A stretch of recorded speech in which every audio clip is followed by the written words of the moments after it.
Hello there, world of tankers! Welcome back to the channel. Today I'm gonna talk about the Pudel, the first Polish premium tank to be implemented. Let's talk numbers.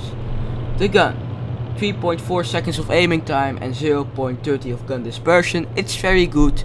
It allows you to snapshot most of your targets, and for such a low alpha of 160, because I wanna remind you, it's a pew pew gun. And what's a pew pew gun, you might ask for yourself.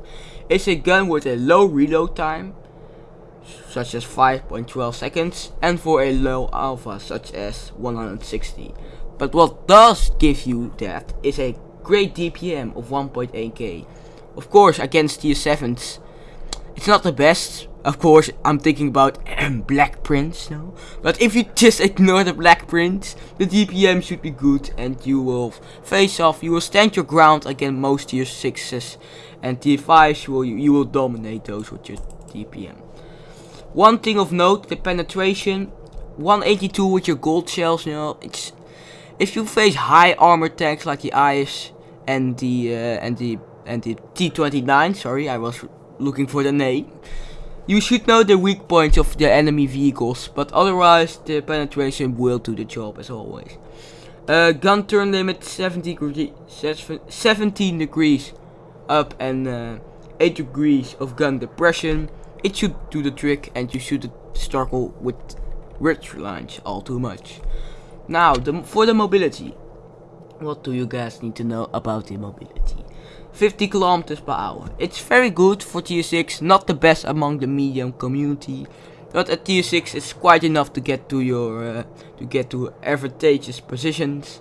And your hull turn rate is also good, so you shouldn't worry about other medium tanks or light tanks coming around and circling you. One thing of note, the turret turn rate, it might just be me, but I feel like it lacks a bit in comparison to its medium class the Pudel has.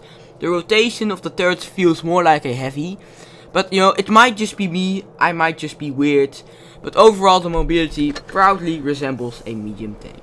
Now let's take a look at the equipment. How are you equipping your tank? First thing first, I go for gun rammer. If you want, you can go for Kelly shells, but I always feel like a high DPM tank needs to increase the DPM a bit more, because that's the key feature of the tank. So I don't want to lose much more DPM. If you want to go for Kelly, that's fine, go for Kelly, be yourself. Enhanced gun laying drive, just to reduce the aiming time. And finally, vertical stabilizer, because the dispersion, it's already very good. You know, if you want to lower it down, that's fine, but I feel like the dispersion, you know, it's not necessary, so I just use vertical stabilizer.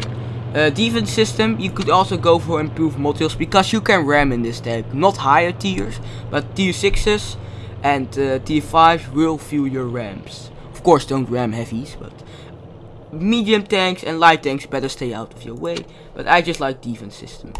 Improved assembly, enhanced armor. In my opinion, it's not really worth enough for me to go for enhanced armor. You will see that in the armor inspector. Toolbox enhanced structure is basically useless. Improved optics, you are not a tank destroyer, you don't need a camo.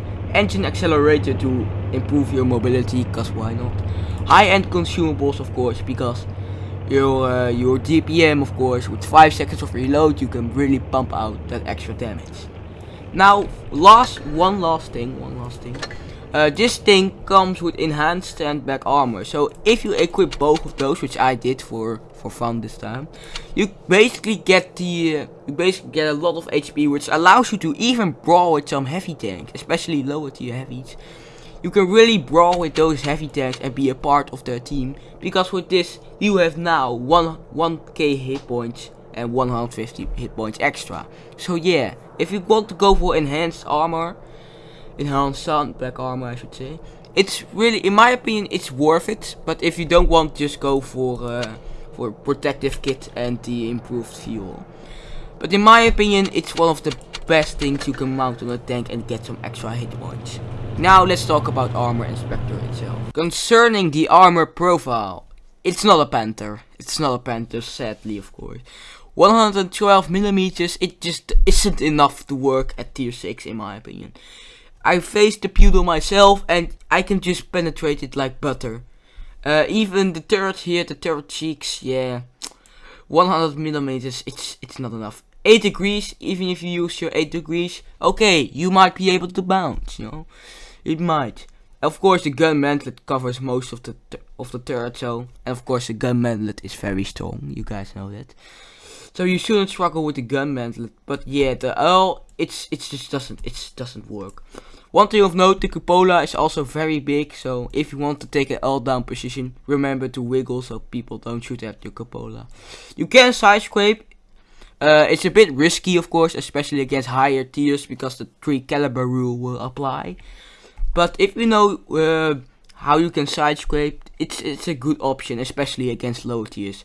But the side itself, yeah, KV2 smashers will penetrate it with HE. Don't even talk about the rear. So yeah, stay in front of your opponents, try to side scrape if necessary, and for the rest, let's talk about the replay.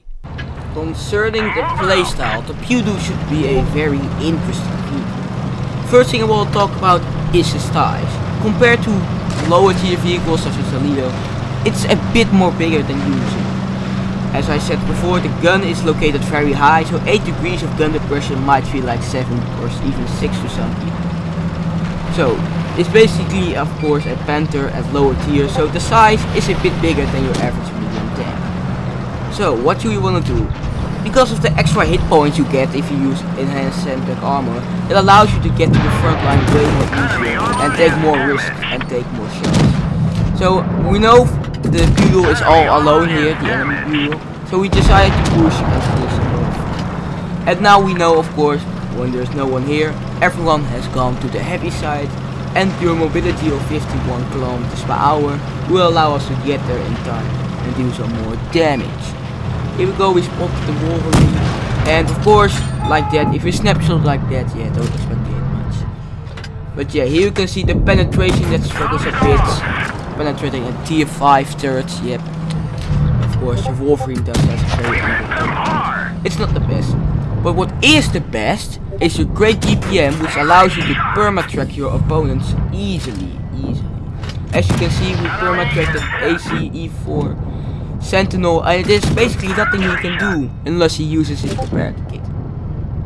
Here you go, we spot him again, and the AC doesn't really know what he's doing, so it allows us to use our great DPM and finish him off.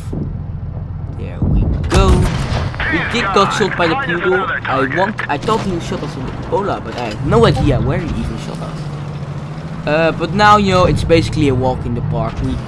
My team dealt with most of the enemies, and now we can just push the enemy Pudel and the KV2. As you can see, the mobility 50 kilometers per hour, you get there easily, don't worry about the mobility. And here again, the upper plate, it's like that, it's very strong, but I want to remind you that the Pudel doesn't have the best penetration, so yeah, don't be fooled by the upper plate. Here we go, now we're using our great TPM to finish off the KV2. And I decided to push the KV2, which maybe wasn't the greatest idea, and I quickly realized that and turned my front, otherwise the KV would be able to penetrate me with HE on the sides, which would not be obvious. Anyway, we finished off the dead fridge, and he gave us his turrets, and now we only have to deal with the 88, which is stock. So yeah, don't expect the bounce, because the only thing we bounce is that 88. And here we go, we finish, we shoot at the cupola, of course, 1 damage. And we give him a little love tap, as Pudel said, and we finish him off.